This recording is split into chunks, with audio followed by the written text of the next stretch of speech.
Everything just went way up in the air, taller than the nearest column.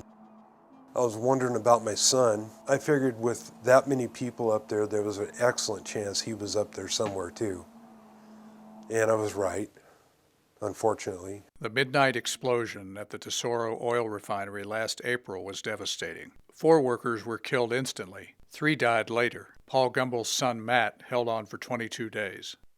Oil refining is a dangerous business, but sometimes it's more dangerous than it has to be.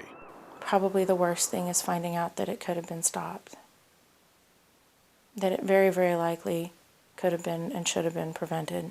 After the accident that killed Matt Gumbel, regulators found that for 12 years, the company had not run proper safety tests on the piece of equipment that failed. This incident, this explosion, and these deaths were preventable. State regulators cited Tesoro for 44 safety violations at its Anacortes refinery and slapped the company with a proposed $2.4 million fine. The tests that should have been done on it should have been done 2 years ago, and they weren't. Maybe my brother would still be alive if they had. Tesoro declined to be interviewed on camera, but in a statement disputed the state's findings, calling them deeply flawed. Incidents like the Anacortes fire are more common than many think. The Center for Public Integrity has found that when it comes to dangers at refineries, enforcement is inconsistent, the industry resists fixes, and companies can delay penalties or get them reduced. Industry officials say safety is paramount. Absolutely nothing, and I underscore the point, absolutely nothing is more important to us than workplace safety. Besides being the right thing to do, promoting safety makes good business sense. But Tesoro machinist and union leader Steve Garey doesn't buy it. Every time the executives come from Texas to talk to us, they emphasize the importance of returning maximum value to the shareholders. They don't spend what they should to stay safe. Matt Gumbel had come back to his hometown, Oak Harbor, Washington, just a few years before the accident. Things were starting to look good for him. He got one of the cars he dreamed about, bought himself a house. He was pretty much on top of the world. The night of the accident, Matt was working the graveyard shift. After the explosion, he managed to stumble away. The story was that he had gotten himself up somehow, then walked himself to their control room and shelter. When we saw him, and I walked out, and I looked at Paul and I said, "You didn't tell me he was that bad."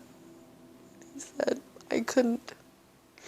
Most of his head was bandaged, although you could see his eye area and part of his nose area and his lips.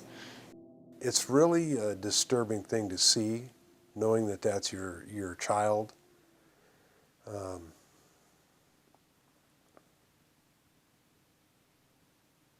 We were having a hard time with it. You know, it's really one of the most difficult things for me was trying to keep a straight face and a fairly calm outward appearance, so people wouldn't think we were completely devastated, even though we really were. He had 8 surgeries in 3 weeks. And then, all of a sudden, he started swelling. An infection had already taken over. Paul and I walked out in the waiting room, and he just sat there for a minute, and he said, "I know you're right, but I don't want to lose him." I said, "Neither do I. But he wouldn't want to live like this." Tesoro is appealing the state citations and says it is looking forward to clarifying the facts as the process unfolds. What? No. Getting on with life has been hard for the Gumbel family. Some of Matt's ashes were spread at a state park near their home. And this is one of his favorite places, and this is the best view. Up here, you can see the islands, the ferries, sometimes going through there. I thought he deserved a good view. I'm not the same person I was on April 1st, 2010. And I never will be. We never will be. Paul tried to go back to the refinery, but then a boiler backfired. It was just a loud noise, but Paul was shaken. So he was transferred to the Tesoro garage, away from the heart of the refinery. It makes me and everybody else out there wonder what else is out there waiting for them. I mean, it's a good paying job, but is it worth your life?